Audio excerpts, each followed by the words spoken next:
ഉർവരയായ ഭൂമിയിൽ നിന്നും ഉരുവായ പ്രകൃതിയുടെ അഴകാർന്ന രൂപമത്രേ സ്ത്രീ. കാലാന്തരങ്ങളിലും ഋതുഭേദങ്ങളിലും അതിജീവന ശക്തിയായി നിൽക്കുന്ന അവളിൽ നിന്ന് അനാദിയായ കാലം മുതൽ നാളെയുടെ വസന്തങ്ങളിലേക്കുള്ള പുതുനാമ്പുകൾ വിടർന്നുകൊണ്ടേയിരിക്കുന്നു. ഭൂമിയിൽ നിന്നും വേരുകൾ ഇളകാതെ ആകാശത്തേക്ക് കൈകൾ ഉയർത്തുമ്പോഴും മഞ്ഞിലും മഴയിലും വേനലിലും അവൾ അക്ഷോഭ്യയായി പുഞ്ചിരിക്കുന്നു. സൂര്യനിൽ നിന്ന് ആവാഹിച്ചെടുത്ത ഊർജം മണ്ണിൽ നിന്ന് അവളിലൂടെ ഉരുത്തിരിഞ്ഞ് നാളേക്കുള്ള അമൃത കുംഭങ്ങളായി മാറുന്നു. കരുത്തായി, തണലായി, ആശ്വാസമായി, ഹൃദയങ്ങളുടെ കുളിരായി അവൾ നിലകൊള്ളുന്നു.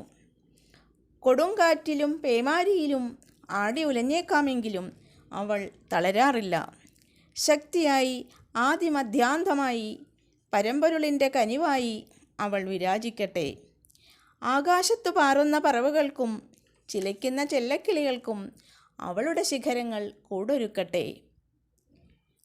ആകുലമായ മനസ്സുകൾക്ക് ഒത്തുചേരലിനുള്ള വേദിയായി അവളുടെ സ്ഥലികൾ നിറയട്ടെ. ഏകാകികൾക്ക് ധ്യാനിക്കുവാനുള്ള സ്ഥലമായും അർച്ചന തേടി എത്തുന്നവർക്ക് സ്വാന്തനത്തിൻ്റെ അനുഗ്രഹക്ഷേത്രമായും അവളുടെ ചുറ്റുവട്ടങ്ങൾ മാറട്ടെ. ആദിമധ്യാന്തവും ആചന്ദ്രതാരവും.